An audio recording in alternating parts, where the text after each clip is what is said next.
একজন STM officer তার বান্ধবীর বিয়েতে যাচ্ছিল। সে একজন সাধারণ মেয়ের পোশাকে ছিল, না কোনো সরকারি গাড়ি, না কোনো নিরাপত্তা।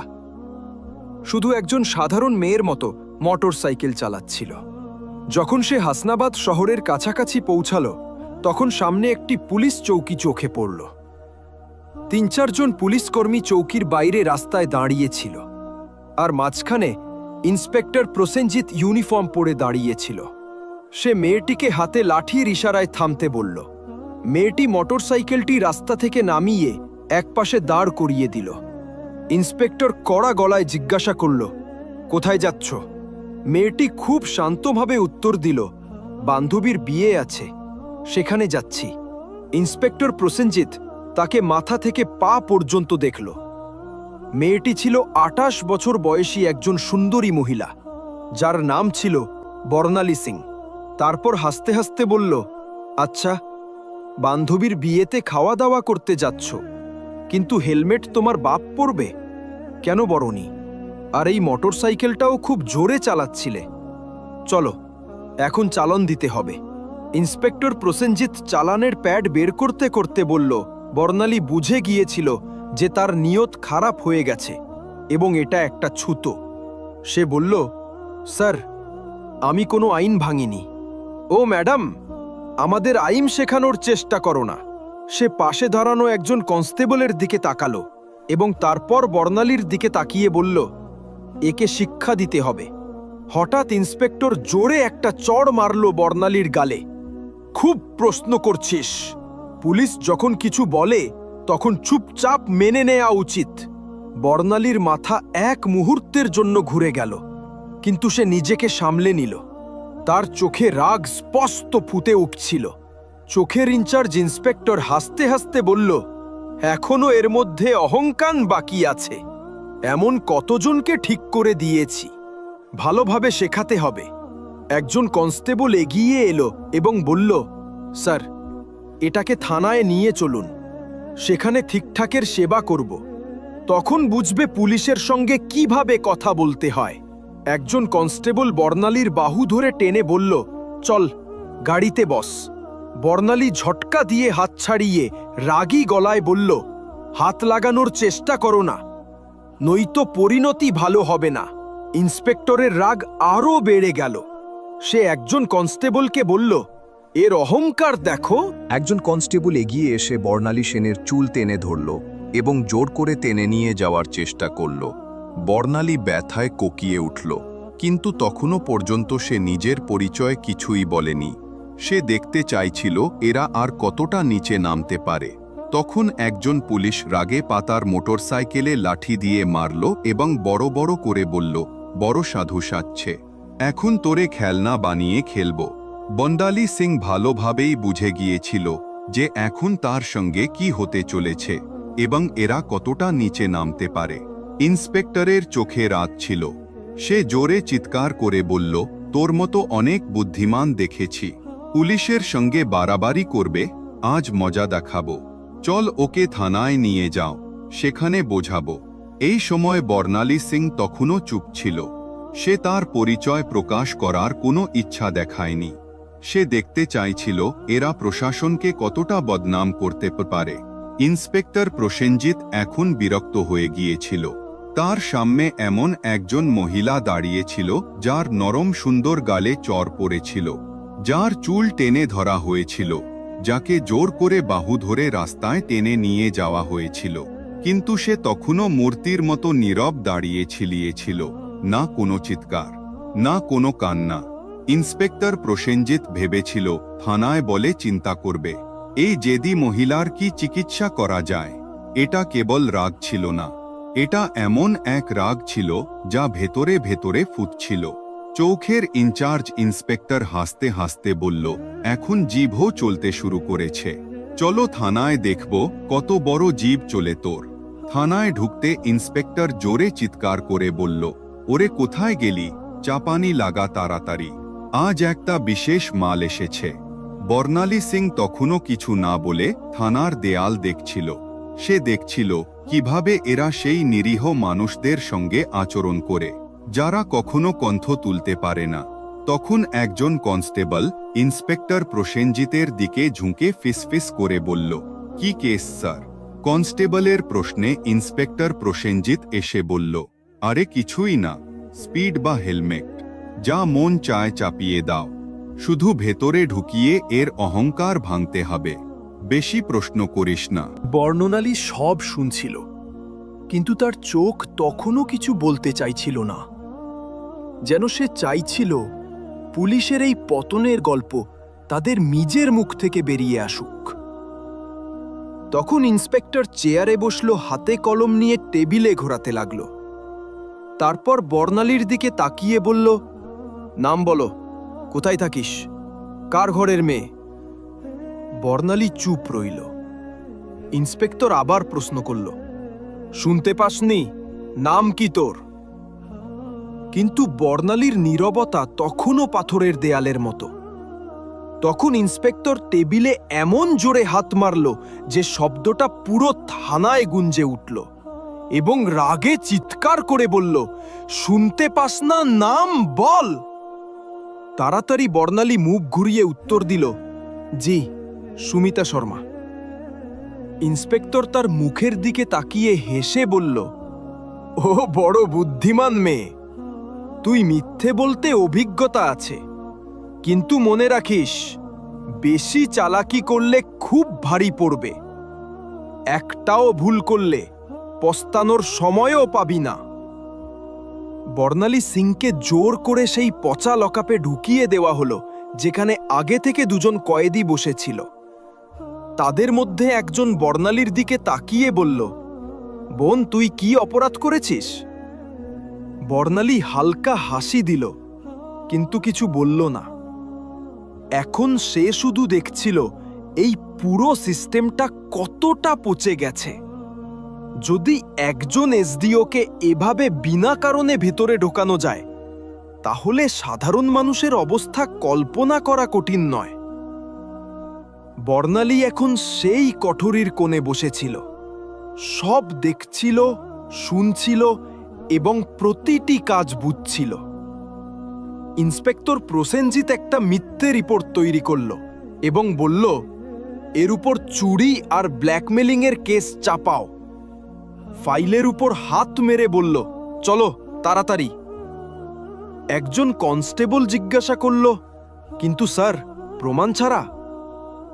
ইন্সপেক্টর হেসে বলল, এই থানায় প্রমাণ যে আনা হয় না, প্রমাণ বানানো হয়। কিছুক্ষণ পর একজন কনস্টেবল এসে বর্ণালীর কাঁধে জোরে হাত মারল। ইন্সপেক্টর হাত তুলতেই তখন দরজায় একটা করা গলা শোনা গেল, থামো। সবাই মুড়িয়ে দেখল দরজায় সিনিয়র ইন্সপেক্টর সঞ্জয় বর্ণা দাঁড়িয়ে। তার খ্যাতি অন্যদের থেকে কিছুটা ভালো ছিল। সে ভেতরে তাকিয়ে মহিলার অবস্থা দেখে তার কপালে ভাঁজ পড়ল। জিজ্ঞাসা করল, এসব কি হচ্ছে? প্রসেনজিৎ হাসল এবং বলল, কিছু না স্যার, একটা রাস্তার মায়ে বেশি বুদ্ধি দেখাচ্ছিল, শিক্ষা দিচ্ছি। সঞ্জয় বর্ণালীকে ভালো করে দেখল। তার আচরণ সাধারণ মহিলার মতো মনে হচ্ছিল না। জিজ্ঞাসা করল, এর অপরাধ কি? প্রসেনজিৎ ঘাবড়ে গেল, বলল, স্যার, চেকিংয়ে অসভ্যতা করেছিল। সঞ্জয়ের কিছু সন্দেহ হলো। সে বর্ণালীকে জিজ্ঞাসা করল, তোমার নাম কি? বর্ণালী চুপ রইল। প্রসেনজিৎ হেসে বলল, স্যার, এ তোর নামও বলছে না। সঞ্জয় এখন পুরোপুরি সতর্ক হয়ে গেল। সে কনস্টেবলকে আদেশ দিল, একে একা কোঠুরিতে রাখো। প্রসেনজিৎ অবাক হয়ে গেল, কিন্তু স্যার? সঞ্জয় কঠোরভাবে বলল, আমি নিজে এর পাশুরভাবে, আমি নিজে এর পাশে থাকব। তার আদেশে বর্ণালীকে আরেকটা কোঠুরিতে বন্দী করা হলো, যেটা আগেরটার থেকেও বেশি দুর্গন্ধযুক্ত আর অন্ধকার ছিল। বর্ণালী চারদিকে চোখ বুলিয়ে দেখল। এক কোণে একটা ভাঙা টেবিল পড়েছিল, আর পাশে একটা মরচে পড়া লোহার রড। এখন সেই নোংরা সিস্টেমের আসল চেহারাটা আরও কাছ থেকে দেখছিল। প্রতিটি মুহূর্তে তার চোখ বুজছিল, যে আইন শুধু ফাইলের মধ্যেই সীমাবদ্ধ হয়ে গেছে। তখন একজন কনস্টেবল দৌড়ে এসে বলল, স্যার, বাইরে একটা বড় গাড়ি দাঁড়িয়ে আছে। প্রশংসিক ভাই চমকে উঠল, জিজ্ঞাসা করল, কোন গাড়ি? কনস্টেবল ঘাবড়ে বলল, স্যার, সরকারি গাড়ি। সে তাড়াতাড়ি বাইরে গেল এবং গাড়ির ভেতর তাকাতেই তার চোখ কপালে উঠল। সে হর পরে ফিরে এসে ধীর গলায় বলল, স্যার। প্রসেনজিৎ বিরক্ত হয়ে বলল, কি হলো, কে এসছে? কনস্টেবল কাঁপতে কাঁপতে বলল, স্যার, কমিশনার সাহেব এসেছেন। প্রসেনজিতের মুখ ফ্যাকাসে হয়ে গেল। সিনিয়র ইন্সপেক্টর সঞ্জয় বর্মাও সতর্ক হয়ে গেল, কারণ এখন বিষয়টা সরাসরি উপরে পৌঁছে গিয়েছিল। কমিশনার সাহেব থানায় পা রাখলেন এবং তার চোখে স্পষ্ট রাগ দেখা যাচ্ছিল। তিনি প্রসেনজিতের দিকে তাকিয়ে কড়া গলায় জিজ্ঞাসা করলেন, ইন্সপেক্টর প্রসেনজিৎ, এখানে কি তামাশা চলছে?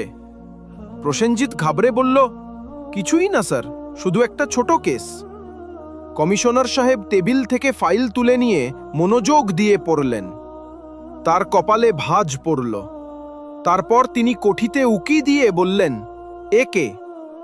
স্যার, এই মহিলার বিরুদ্ধে 420 আর প্রতারণার কেস আছে।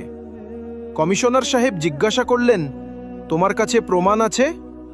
তিনি আবার বললেন, কোন প্রমাণ আছে তোমার কাছে? এখন প্রসেনজিৎ পুরোপুরি ফেঁসে গিয়েছিল। কমিশনার সাহেব মহিলার দিকে সরাসরি প্রশ্ন করলেন, তোমার নাম কি? এবং প্রথমবারের মতো বর্ণালী সিং হালকা হাসি দিয়ে বলল, এসডিও বর্ণালী সিং। পুরো থানায় নীরবতা ছড়িয়ে পড়ল। সবার মুখ ফ্যাকাসে হয়ে গেল। প্রসেনজিতের হাত পা কাঁপতে লাগল। বাকি সব কনস্টেবল অবাক হয়ে দাঁড়িয়ে পড়ল। প্রসেনজিতের পায়ের নিচ থেকে মাটি সরে গেল। যে অফিসারকে সে চোর মনে করছিল, সেই ছিল সেই অফিসার যিনি পুরো জেলার আইন চালাচ্ছিলেন। আসলে সে কোনো সাধারণ মহিলা ছিল না, সে ছিল স্বয়ং এসডিও বর্ণালী সিং, যাকে রাস্তায় টেনে নিয়ে যাওয়া হয়েছিল, চুল ধরে টানা হয়েছিল, চড় মারা হয়েছিল। এই কথা সবার সামনে আসতেই পুরো থানায় হট্টগোল শুরু হয়ে গেল। সব কনস্টেবল স্তব্ধ হয়ে গেল। কমিশনার সাহেব তীক্ষ্ণ দৃষ্টিতে ইন্সপেক্টর প্রসেনজিতের দিকে তাকিয়ে রাগে বললেন, প্রসেনজিৎ, তোর এত সাহস কিভাবে হলো যে তুই একজন সিনিয়র অফিসারের উপর মিথ্যা অভিযোগ চাপিয়ে দিলি? প্রসেনজিৎ কিছু বলার চেষ্টা করছিল, তখন সেখানে দাঁড়ানো সিনিয়র ইন্সপেক্টর সঞ্জয় বর্মা জোরে বললেন, স্যার, আমি তো আগেই বলেছিলাম কিছু গোলমালা আছে। এখন প্রসেনজিৎ পুরোপুরি একা পড়ে গিয়েছিল। তখন বর্ণালী সিং তার শান্ত কিন্তু কঠোর কণ্ঠে প্রথমবার সরাসরি রায় ঘোষণা করলেন এবং বললেন, প্রসেনজিৎ, এবার তোর চাকরি গেছে, তোর সাসপেনশন পাকা, আর তোর বিরুদ্ধে এখন মামলাও চলবে। এটা শুনে প্রসেনজিতের যেন শ্বাস আটকে গেল। বাকি পুলিশরা তার থেকে মুখ ফিরিয়ে নিল। সঞ্জয় বর্মা সঙ্গে সঙ্গে হাঁক দিলেন, হাবিলদার সাহেব, এটাকে ধরে লকআপে ডকাও। কিন্তু তখন প্রসেনজিৎ পকেট থেকে একটা ভাঁজ করা কাগজ বের করে হাসতে হাসতে বলল, থামো ম্যাডাম, এটা আগে দেখে নাও, তারপর যা করার করো। সে কাগজটা দেখালো। কমিশনার এবং বর্ণালী সিং দুজনেই তৎক্ষণাৎ তার দিকে তাকালেন। প্রসেনজিৎ বলল, এই নাও আমার বদলির আদেশ। 3 দিন আগেই আমার বদলি হয়ে গেছে। এখন তুমি যতই রাগ করো, আমাকে চাকরি থেকে বের করতে পারবে না। পুরো থানা আবার নীরব হয়ে গেল। বর্ণালী কাগজটা হাতে নিয়ে পড়লেন।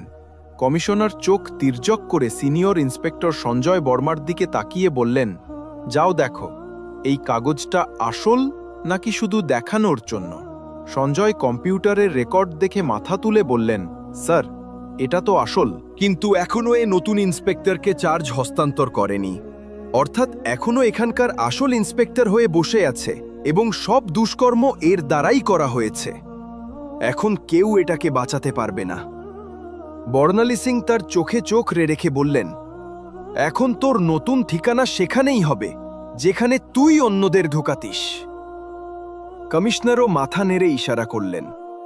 দুজন কনস্টেবল তাকে ধরতে এগোতেই প্রসেনজিৎ আবার চাল এবং বলল, থামো ম্যাডাম, আমি একা নই। তোমার কি মনে হয় পুরো দোষ শুধু আমার? তারপর সে থানার অন্য পুলিশদের দিকে ইশারা করে বলল, এরা সবাই আমার সঙ্গে আছে, উপর পর্যন্ত সবাই জড়িত। কিছু পুলিশের মুখ রং উড়ে গেল। সিনিয়র ইন্সপেক্টর সঞ্জয় বর্মা পরিস্থিতি বুঝে এক এক করে তাকাতে শুরু করল। বর্ণালী সিং কমিশনারের দিকে তাকিয়ে বললেন, এখন এই পুরো থানাটাই পরিষ্কার করতে হবে, কেউ বাদ যাবে না। কমিশনারও বললেন, যা হুকুম ম্যাডাম, এখন একে একে সবার হিসাব নেওয়া হবে। এই কথা মুখ থেকে বেরোতেই থানায় যেন বিদ্যুৎ পড়ল। থানার বাইরে কিছু সাংবাদিক চুপচাপ দাঁড়িয়েছিল, যাদের আগে থেকেই সন্দেহ ছিল যে থানায় কিছু বড় গোলমাল চলছে। যখন তারা খবর পেল যে পুরো থানা লাইন হাজির করা হয়েছে, তখনই তারা মোবাইল থেকে খবর ছড়াতে শুরু করল। একটা চকচকে গাড়িখানার সামনে এসে থামল, দরজা খুলল এবং স্বয়ং এসপি সাহেব বেরিয়ে এলেন। চারদিকে তাকিয়ে দেখলেন সবার মুখ পড়ে গেছে। থানার সব অফিসার একপাশে দাঁড়িয়েছিল এবং এসপি সাহেব বললেন, এখানে কবে থেকেই তামাশা চলছে। কিন্তু কমিশনার এবং থানা ইনচার্জ পুরোপুরি নীরব দাঁড়িয়েছিলেন। তখন বর্ণালী সিং সরাসরি এসপির চোখে চোখ রেখে বললেন, তোমার কি মনে হয় তুমি বেঁচে যাবে? সঞ্জয় বর্মার সঙ্গে সঙ্গে একটা ফাইল বের করে বর্ণালী সিংয়ের হাতে দিলেন, যে ফাইলটি এসপি সাহেবের সমস্ত কালো কাজের পর্দা ফাঁস করছিল। বর্ণালী সিং ফাইলটা এসপি সাহেবের দিকে এগিয়ে দিয়ে বললেন, নাও দেখো, এতে তোমার সব কুকীর্তি ভরা আছে। এসপি সাহেবের কপাল থেকে ঘাম ঝরতে লাগল। কমিশনার বিনা দেরিতে উচ্চ স্বরে আদেশ দিলেন, ধরো ওকে, আর এখুনি আর গ্রেপ্তার করো। পুরো থানা হতবাক হয়ে গেল। এত বড় অফিসারকে কেউ প্রথমবারের মতো এইভাবে প্রকাশ্যে চ্যালেঞ্জ করেছিল। এসপির গ্রেপ্তারের সঙ্গে সঙ্গে পুরো জেলায় ঝড় উঠল। বিষয়টা দিল্লি পর্যন্ত পৌঁছে গেল। মুখ্যমন্ত্রী পর্যন্ত খবর পৌঁছালো এবং সেখান থেকে সরাসরি আদেশ এলো, জেলায় যত অফিসার মিলে গোলমাল করেছে তাদের সবাইকে ধরে ভেতরে ঢোকাও। পরের 2 দিনের মধ্যে পুরো জেলা থেকে 40টার বেশি পুলিশ অফিসার, 10টার বেশি বড় অফিসার এবং কিছু রাজনৈতিক নেতা গ্রেফতার হয়ে এলো। পুরো হাসনবাদ জেলার হাওয়া বদলে গেল। এখন চারদিকে শুধু একটাই আলোচনা ছিল, এসডিও বর্ণালী সিংয়ের সততা এবং সাহস, যিনি পুরো পচা সিস্টেমটাকে নাড়িয়ে দিয়েছিলেন। এখন প্রশাসনে একটা নতুন গতি ছিল, একটা নতুন চিন্তা ছিল এবং সবচেয়ে বড় কথা, একটা ভয় ছিল যে এখন কেউ বাঁচতে পারবে না। বর্ণালী সিংয়ের কাজ শেষ হয়েছিল। তিনি দেখিয়ে দিয়েছিলেন যে যদি মনের ভেতর থেকে নিয়ত পরিষ্কার থাকে, তাহলে পুরো দেশও সংশোধন করা যায়। ভিডিওটা শেষ পর্যন্ত দেখে থাকলে প্লিজ একটা লাইক ও সাবস্ক্রাইব।